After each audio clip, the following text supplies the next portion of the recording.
What's up, everybody, and welcome back to the 5th episode of Season 2, or 25 whole episodes of this whole podcast, which is freaking amazing because I never thought I'd get here. But look at that, I'm here. But yeah, so first I want to introduce you to a very special guest of mine, okay? This is Juanita. Juanita is a little feisty, but she's beautiful. I mean, look at her pink leaves. Actually, fun fact, this is the first plant I ever bought. Yep, that's right. Juanita, cute little girl, doing good, still alive, thankfully. But yeah, this is Juanita, okay? But yes, that's my special guest plant. But yeah. So today's a very, very special episode, and the person I'm going to be talking about is so freaking inspiring. She's a pioneer for women. She's a freaking inspiration. I feel like I say inspiration like 1,000 times on this podcast, but like honestly, all these women, to me personally, they're like inspiring me because it's like I'm seeing women do things that I've never seen them do before, or I'm learning about women that have pioneered for the future, have like led the way for me, paved the path for me so I can walk comfortably. But yeah, so the person I'm going to be talking about, her name is Bessie Coleman, good old Bessie. But she was born January 26th, 1892. And she sadly passed away April 30th, 1926 at the age of 34. I'm going to get into that a little bit later, but I kind of want to start at like the beginning. So like her family, where she grew up and all that, okay? So she had 12 brothers and sisters. That's right. So her family had 13 kids and obviously 2 parents. Her parents were sharecroppers in Texas, I believe. Could be wrong on that. Could be wrong. But they were sharecroppers. And her dad was African American and Native American, and her mom was African American. So she had African American and Native American blood in her, which is freaking awesome, you know what I mean? And so she started school at the age of 6. That's kind of a little bit later than most people. I think most people start school at like 4 or 5. But she started a little bit later, which nothing wrong with that because she was a freaking genius, let me tell you. But her family was in poverty and they were discriminated against because they were African Americans and Native Americans. And so they were discriminated against. They lived in poverty. They didn't have all the opportunities that other people would have. So when Bessie was young, her father actually left to go live in Oklahoma. So he would like escape discrimination and try to find a better life for himself. But it turned out that like Bessie's mother didn't follow him, and none of the kids did either. So Bessie and the kids all moved closer to Bessie's mother's family so that they could help, you know. But the dad just kind of walked out, and I was like, that's kind of messed up, you know what I mean? I mean, I'm sure there was like certain circumstances that led up to that and all that research isn't going to show, you know what I mean? But I thought that was kind of sad. But yeah, so she kind of grew up without a father, which like I don't think it really impacted her at all because she was a very, very strong, independent woman, and she had older brothers, so I'm sure that like they kind of filled the spot and all that, you know. But yeah, so after she went to high school, graduated with high school degree, and then she went to college. She actually saved up like all her money, like working during high school, so she could go to college, and she only made it 1 term because after that she couldn't afford it anymore, so she can only afford 1 term, which I thought that was super sad. For me personally, I always feel like education is a very important thing, and I feel like, me personally, I don't think you should have to pay to learn. You know what I mean? Like, you don't have to pay to learn, but you have to pay to get a piece of paper that says that you learned something. You know, like, and you have to pay thousands and thousands of dollars for what? A piece of paper? I don't know. It's just kind of messed up. But that's just me personally. I don't know about you, but that's me. But yeah, she dropped out of college, and then she went to work for a little bit, and then eventually she moved up to Chicago with her brothers. And there she went back to college and got her manicurist. Like, she was a person that did manicures, however you say that. She did that for a living. Like, she got that in college and then did that for a living in Chicago with her brothers. And I'm not sure of how many brothers she had, but I know that she lived with a couple of them. I'm thinking like 2 or 3, by the way, like the article was talking about. So a couple of them actually went to war, and when they came back, they told her all about, like, the women over there were allowed to fly planes, and like they were like taunting her because in America, women at that time could not get a pilot's license.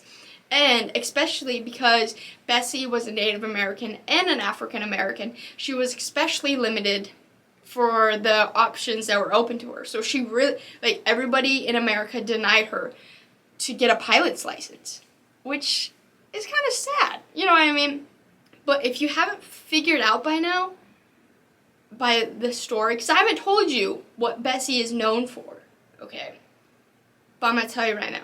Bessie was a pioneer for all women for flying planes. She was the first Native American and African American to hold a pilot's license in America. And a woman. That's freaking awesome. You know what I mean? Like, she started it. You know what I mean? And I just thought that was so freaking cool. And when I, I seen her name and I clicked on it and then I read about her, I was like, oh yeah, I'm definitely have to talk about her because she's so freaking amazing. Like, honestly, she was awesome. But yeah, so she couldn't get a pilot's license in America, which made her start looking outside of America. And then she found out that France will actually, like, they were giving females pilot's license and all that. So she actually taught herself French, and she was actually sponsored by Abbott, which was an African American guy who was very famous at the time, and other African American entrepreneurs that helped her actually get to France, which I thought that was super cool. You know what I mean? Like, there were people there to help her achieve her dreams, and I'm always for that, you know? But yeah, so she got to France, and she started at the academy for pilots, you know, and she got her pilot's license in 7 months. Less than a year. That's freaking amazing. And she was especially known for her, like, stunt flying and her parachuting, which was super cool. Like, she would do all sorts of tricks in the sky, and, you know, obviously it's a plane, but she would do, like, super cool tricks, and she was, like, watched by hundreds of people. And fun fact, actually, she was the only non-white person in her class in France, which I thought that was so interesting to learn about, because it's like, for me personally, that kind of hit home because I'm the only female in my department at my work. And so it's like, I kind of like feel like I understand where she's coming from because she was the only non-white. You know what I mean? And I'm sure she didn't feel, like, I'm sure they made her feel welcome, but, like, you know what I mean? Like she wasn't a part of the group. And I kind of can, like, feel for her, and I can kind of understand where, like, what she probably was going through at that time. And so that's why that's really why I want to talk to her about her, because she really was the first to do a lot of things. And I thought that was freaking amazing. But so she got her license, and then she actually came back to America and she started doing air shows. So like hundreds of people would come and watch her do tricks up in the sky. But a very unique thing about Bessie was that she did not do shows for anybody who did segregation, anybody who wouldn't allow non-whites to attend, anything like that.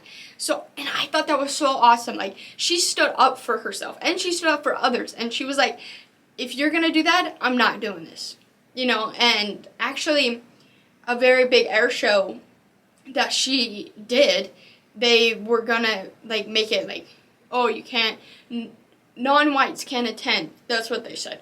And Bessie was like, well, then I'm not flying this show. And they were like, well, I guess we can do segregation. And she goes, I guess that's all right. But like, she only like altered that one time because it was a huge show and she thought it was very important for people to see her fly. And she wanted people, non-white people, and like African Americans, Native Americans, to see that they can achieve everything. Anything that they want. Anything that they want, they can achieve. And I thought that was so freaking cool, you know what I mean? And not only was she an inspiration to all Native Americans and African Americans, but she was an inspiration to all women. Because back then, no women, like the only women that could get a pilot's license in America were the super rich white people, white women. And so it's like, God. So it just, like, she kind of just showed everybody, like, if you want something and you really, really believe in it, then go after it, you know? Because at first she didn't, like, even consider being a pilot. But then she was inspired by the World War I pilots, and she was, like, kind of pushed forward by her brothers, I think. And she was a 23 at the time when she moved in with her brothers. So she wasn't super old, and she wasn't super young, you know? And I just thought that was super cool that, like, it shows at any point of your life, if you want to do something else, you can do it. And I just thought that was so freaking cool. And she found a way to do it, you know what I mean? And she was freaking amazing. Freaking Bessie. But that was pretty much Bessie's life. Like, she didn't have a very long life, sadly. And if she did, I'm sure she would have done so many more great things. And, like, it makes me very sad thinking about, like, how at any moment you can be gone. And you have just no idea when it's going to happen, you know? And that kind of, like, even still, like, even proves to me more, like, if you want something, go after it, because you might not be here tomorrow. And so, yeah, go after your dreams. But yeah, so sadly on April 30th, 1926, Bessie Coleman died. So it was the day before a show that she was going to put on in Jacksonville, Florida. And she was flying with I think just another co-pilot, William Wills was his name. And he was flying the plane, and Bessie was in the passenger seat. And they flew up, and then they got pretty high, I guess. And there was a loose wrench that got stuck in the engine. And sadly, the plane flipped over, and it was one of those planes that didn't have no top on it, and Bessie was not wearing a seatbelt. And she fell out, and she fell to her death. And then the plane crashed a few miles away from Bessie's body, and William Wills died also. That's a reminder to everybody. Please wear your seatbelt. But yeah, I thought when I heard about that, like when I read about that, I was so freaking sad. I'm like, could you imagine? Like, this is what was going through my head when I learned about this. I was like, could you imagine falling to your death? Like, she was just falling, and there's no way to stop. And she was an expert in parachuting, and she was an expert in flying, and that just kind of that's so ironic that that's the way she died. You know what I mean? Like I just feel like she deserved better. you know, I mean, I guess most people who die tragically deserve better, but I I just think Bessie really deserved better because I thought that was super sad. And um but she died, but she was not forgotten, which I thought that was so freaking cool because like back then not a lot of people like recognized African Americans and Native Americans as pioneers, and or women for that fact as pioneers. And I'm just glad that they really kept her name alive and kept her story alive, and just told everybody about her, which I thought that was super cool. So in fact, there was 10,000 people who paid respects to Bessie Coleman, which that's a lot of freaking people. Like that's cool. Like 10,000 people, and she probably didn't think that she touched that many people, but honestly, she did, and she made such a huge impact for future generations who want to go flying and who want to get a pilot's license as a woman, you know what I mean, and who basically just wants to chase their dreams, because like she had to go to a whole nother country and she had to learn a whole nother language just to get a pilot's license. That's freaking determination right there. But I did read somewhere that she didn't get a lot of recognition while she was alive, and she deserved better. And I totally, like, she made huge achievements. You know what I mean? Like, she was the first to do a lot of things, and she should have gotten more recognition back then, but sadly she didn't. But I'm glad that she's getting recognition now, and that's why I want to talk about her today, because I believe that she deserves more recognition, you know? I never knew about Bessie Coleman, you know what I mean? I never even heard that name before, and I'm just glad that I found her, and I found her name, and I found her story, and now I get to talk about her story, because she was an amazing person. You know what I mean? And like, she was such an amazing woman that they made Bessie Coleman a stamp. So she's on a stamp now, which is so freaking cool, you know? I kind of want to get one of those stamps and just like see what it like what it looks like. I should probably like Google it or something, but I just thought that was super cool, you know? And if she was alive and she could have seen that she was on a stamp, I bet she would have lost her crap. You know what I mean? Because that's so freaking amazing. And I'm just glad that they did that for her. And also, the Chicago Institute for Flying actually still flies over her grave every year to pay memorials, which I thought was super cool, because like, not only did they help get her on the stamp, but they also still recognize her to this day. You know, they still fly over her grave. And I thought that was super cool that they didn't let, like, when she died, her name didn't die. Her name kept living, and her legacy kept living. And I thought that was super cool. So also, a group of African American female pilots made the Bessie Coleman Aviators Club. So she's a freaking club now. That's like, it's so freaking cool. Like, I'm so glad that they didn't just like ignore her and I'm just glad that nobody forgot her, basically. Because if I never learn about Bessie Coleman, I'd be sad, you know, because I really do think that she was an amazing woman. Like, she was very determined. She was an inspiration. She was super positive and adventurous, and she was just determined to succeed at anything she was doing. Like I read this article that said that, like, her family said that if Bessie wanted to do something, she's gonna do it. And like her life proves that. Like, she wanted to fly a plane, so she learned a whole nother language, went to a whole nother country just to fly a freaking plane. And I thought that was so freaking cool, you know what I mean? And I'm sad that I'm just sad that she went so soon. You know, she was only 34 years old. And I don't know.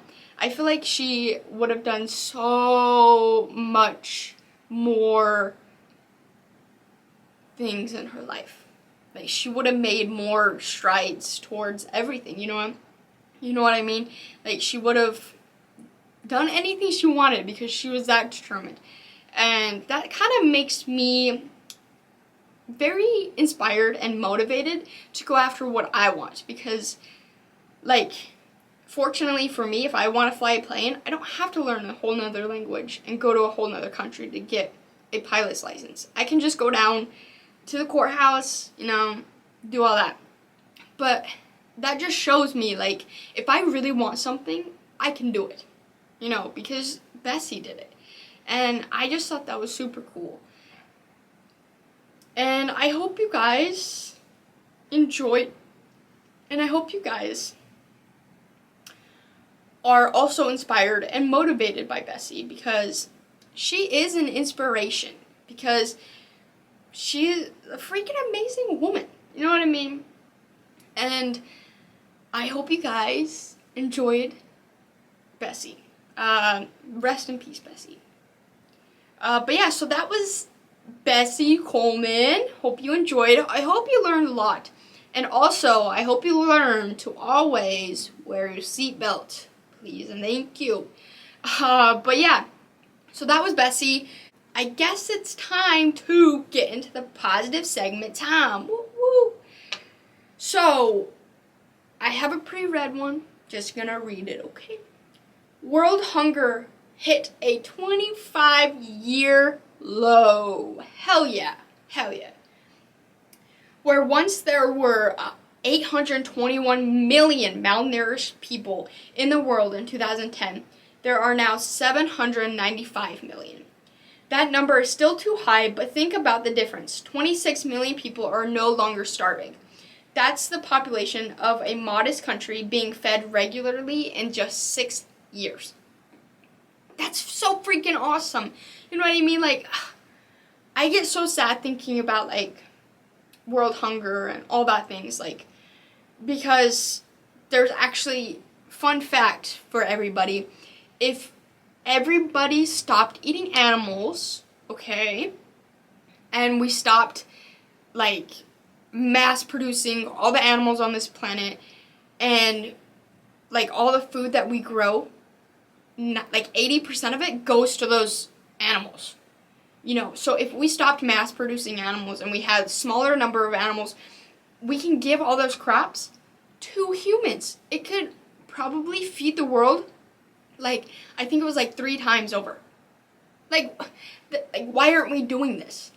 But, like, I hate world hunger because, who doesn't hate world hunger? But I specifically hate world hunger because there's no need for it. Because there's billionaires out there who could solve world hunger 7 times over. You know what I mean? And they're not doing it. Like, what the heck? You know what I mean? And I just know that if I have enough money, I'm going to help those people. Because that's who I am.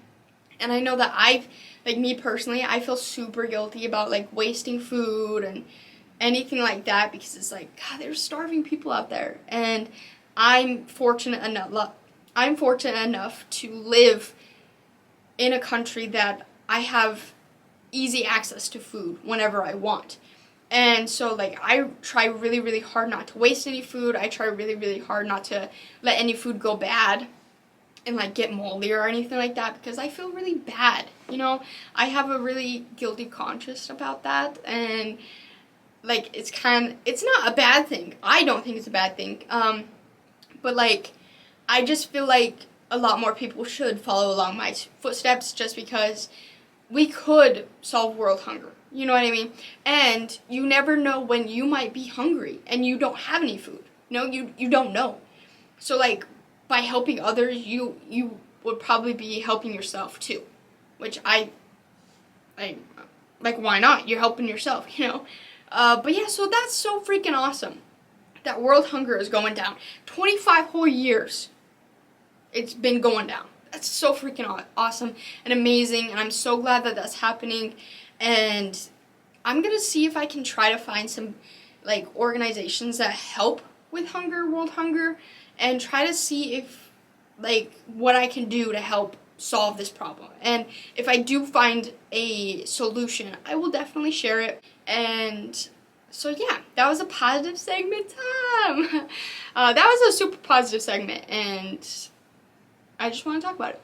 But yeah, so I hope everybody enjoyed this episode, and I really hope everybody learned a lot about Bessie and learned that if you really want something, you can do it. Okay, no matter what it is, if you have a dream, go after your dream.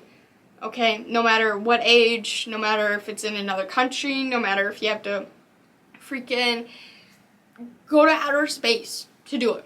Just do it, you know what I mean? You're probably going to be happier for it, and so yeah, you're going to be achieving your dreams, which is freaking amazing. But yeah, so I hope everybody enjoyed this episode. If you would like, you can go watch this episode on YouTube at Power to Women. Also, you can find this podcast on all podcasting mediums. And if you want to, you can follow this podcast on Instagram and Twitter at Power to Women, which is awesome. Also, if you want to follow my personal Instagram page at EmilyNichols00, that'd be awesome. And if you want to follow my personal Twitter page at YoungEmily1864. But yeah, so I hope everybody enjoyed this episode. I hope everybody learned a lot. And just a little reminder, wear your seatbelt, okay? It's very, very important. Alrighty? I hope everybody has an amazing rest of your day. Have an amazing rest of your week. And peace and aliens be with you.